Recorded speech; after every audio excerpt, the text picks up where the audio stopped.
नमस्कार दोस्तों, मैं अनुराग सिंह द सारविल एकेडमी प्रतापगढ़ के यूट्यूब चैनल पर आपका हार्दिक स्वागत करता हूं।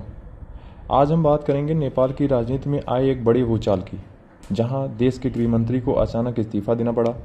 लेकिन सवाल ये है, क्या ये सिर्फ एक इस्तीफा है या फिर नेपाल की राजनीति में गहराते संकट की शुरुआत? आज के इस वीडियो में हम आपको पूरी जानकारी बताएंगे, सरल भाषा में, उदाहरणों के साथ और पूरी गहराई से। तो वीडियो को अंत तक ज़रूर देखें, क्योंकि अंत में हम बताएंगे कि इसका असर भारत और दक्षिण एशिया पर कैसे पड़ सकता है। सबसे पहले हम समझते हैं आखिर मामला क्या था जिससे नेपाल के गृह मंत्री सुदन गुरुङ ने अपने पद से इस्तीफा दे दिया।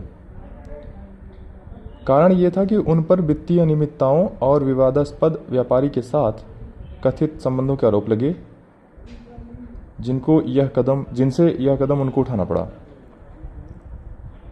उन पर आरोप था कि वे शेयर लेन देन में गड़बड़ी, वित्तीय पारदर्शिता पर सवाल, हितों के टकराव आदि मुद्दे की वजह से उन्होंने इस्तीफा दिया। गुरुङ ने खुद कहा कि मेरे लिए पद से ज़्यादा महत्वपूर्ण नैतिकता और जनता का विश्वास है। उन्होंने कहा कि वो जांच को निष्पक्ष बनाना चाहते हैं, इसलिए पद छोड़ रहे हैं। अब सवाल ये है कि एक मंत्री का इस्तीफा इतना बड़ा मुद्दा क्यों बन गया? इसके पीछे 3 बड़ी वजह। नया राजनीतिक माहौल। नेपाल में हाल ही में सत्ता परिवर्तन हुआ था। लोगों को उम्मीद थी कि नई सरकार भ्रष्टाचार खत्म करेगी, लेकिन अब क्या हो रहा है? नई सरकार के मंत्री ही आरोपों से घिर गए हैं। दूसरी बात है जनता का भरोसा टूटना। जनता को लगा था कि अब पारदर्शिता आएगी, लेकिन लगातार आरोपों से भरोसा कमजोर हो रहा है। तीसरी बात है जनजी आंदोलन का दबाव। नेपाल में युवाओं का एक बड़ा वर्ग यह चाहता है कि पारदर्शिता बनी रहे, जवाबदेही बनी रहे, साफ सुथरी राजनीति हो। गुरुङ ने भी अपने बयान में इस जनजी आंदोलन का जिक्र किया। नेपाल की राजनीति में नई चुनौतियां जो अब उभर कर आ रही हैं, जैसे भ्रष्टाचार का मुद्दा। नेपाल में भ्रष्टाचार कोई नई समस्या नहीं है, लेकिन अब फर्क ये है, पहले ये मुद्दा दब जाता था, अब सोशल मीडिया और युवाओं की वजह से हर मामला सामने आ रहा है। दूसरी बात है राजनीतिक अस्थिरता। नेपाल की राजनीति हमेशा से अनस्टेबल रही है। सरकारें जल्दी बदलती हैं, गठबंधन कमज़ोर होते हैं। अब ऐसे में एक मंत्री का इस्तीफा पूरे सिस्टम को हिला सकता है। पार्टी के अंदर का खींचतान। गुरुङ का इस्तीफा सिर्फ विपक्ष का दबाव नहीं है, उनकी पार्टी में भी मतभेद थे। सांसदों ने शिकायत की कि उनमें समन्वय की कमी थी, उनके फैसले सही नहीं होते थे। चौथी बात है जांच एजेंसियों की भूमिका भी वहाँ बढ़ गई। नेपाल में भ्रष्टाचार जांच एजेंसियां जो है सक्रिय हो रही हैं। इससे 2 चीज़ें हो रही हैं, एक तो पारदर्शिता बढ़ रही है, दूसरी उनके यानी राजनीतिक टकराव भी बढ़ रहे हैं। अब हम ये समझते हैं कि शुरुआत में जिस व्यापारी के साथ इनका कनेक्शन दिखाया गया था, उनका नाम है दीपक भट्ट।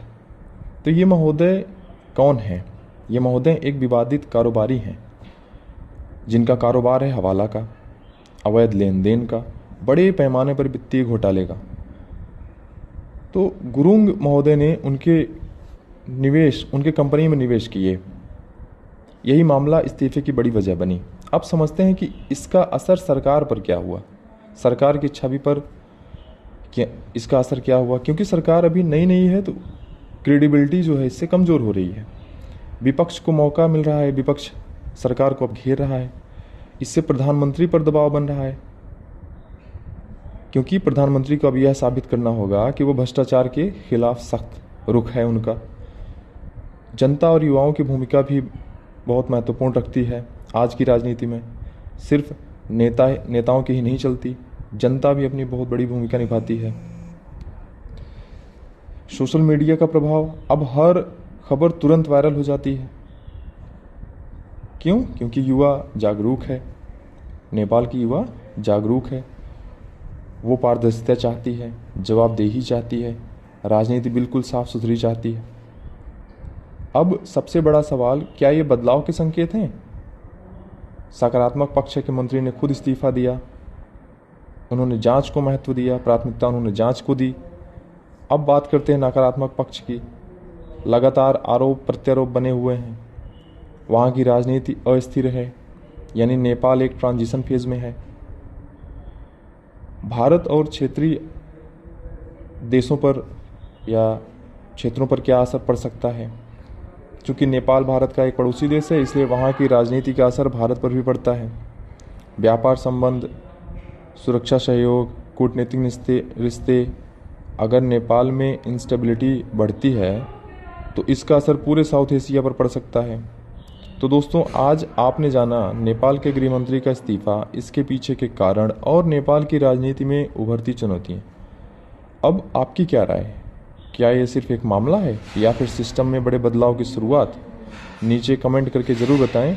अगर वीडियो पसंद आया हो तो लाइक करें, शेयर करें और चैनल को सब्सक्राइब ज़रूर करें। मिलते हैं अगली वीडियो में। धन्यवाद।